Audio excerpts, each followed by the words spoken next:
Let's talk about some health for a bit. Catching the flu comes at least once a year for many of us, which usually occurs over the winter season. We all know this. But as much as, life sometimes needs to carry on while we're sick, there are some important do's and don'ts that we should follow for a speedy recovery. And we chat to Dr. Darren Green on what exactly we should be doing when sick with the flu. Dr. Darren Green, good morning, sir. Good to see you. Good morning. Great to hear you and see you too. Well, this is such an important conversation to have, especially around these times now. It's getting colder across many parts of the country. What are some of the first signs that that might indicate that we are getting sick? Yeah, I think differentiating flu from a common cold is important. So with flu, obviously, we look at things like fever, body pain, obviously as well, and then obviously more systemic symptoms. So you could have with that body pain an associated headache with the fever, and then obviously starting to develop things like a cough, for example, as well. The sinus congestion and all the nasal symptoms can move from a local head cold to become something a lot more severe, which is caused by the virus, obviously.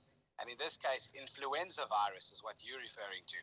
But obviously, we need to be mindful of corona and COVID-19 in the background, yes, because the symptoms can sometimes overlap. Yeah. But how contagious is flu, really? Should we be staying at home and resting in bed until we are fully recovered if we've got flu?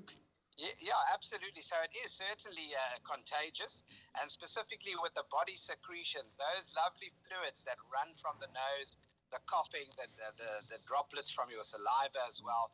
That's the same way in which the virus is spread. So you obviously using tissues to blow your nose, not washing your hands properly after that, not disposing of those things properly, etc., and sharing cups and utensils, and obviously you introduce the virus to other people in the same manner. And Dr. Green, give us some do's and don'ts if we find that we have caught the flu. What are the do's and don'ts there? Yeah, I think when you have, well, in this setting, obviously remember that if you have the symptoms of fever particularly, that is significant. In other words, 38 and up.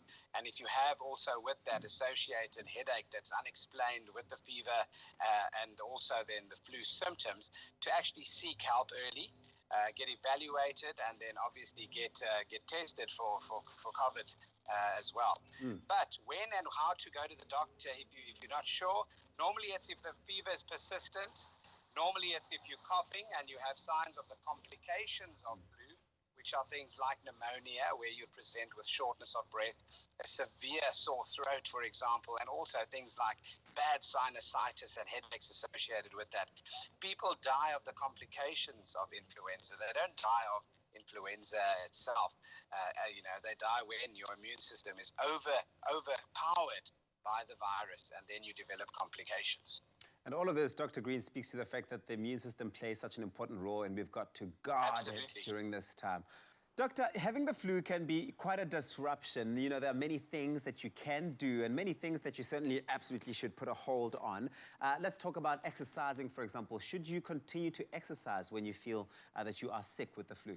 So I think one of the things you need to be aware of is that if you do exercise while you have the virus, the flu virus, it can weaken some of the other symptoms. And one of the big ones that you know about is myocarditis. That's the muscle of the heart itself. And even then pericarditis, which is the sac around the heart. And that could cause permanent damage to your cardiac function, the pump function of the heart, for example. So you need to be mindful of that and also not train obviously when you have an active infection. So I would suggest that you obviously also look at what you're ingesting in terms of fueling your body and your immune system. So a decrease on all this refined sugar and all the bad stuff for you. Up your vegetable and healthy vitamins via natural food as well, all that intake as well. And if you are taking supplements, take them regularly if you're not eating properly specifically, and then sleep as much as you possibly can when you're not feeling well, and stay away from groups of people so you don't facilitate the spread of the untimely virus.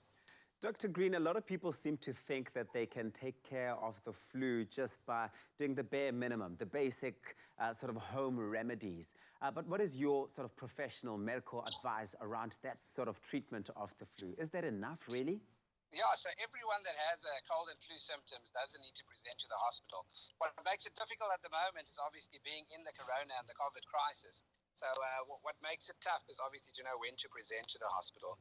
And obviously in high-risk populations, we want you to present earlier and sooner rather than later, and also adjust your behavior around spreading the virus. So remember too that we would treat symptomatically things like headache and fever with simple paracetamol and stuff like that. But also, obviously, when you start seeing shortness of breath and you start having headaches that are persistent and not responding to simple analgesia, that's when you need to be actually examined, and we need to look a little bit deeper.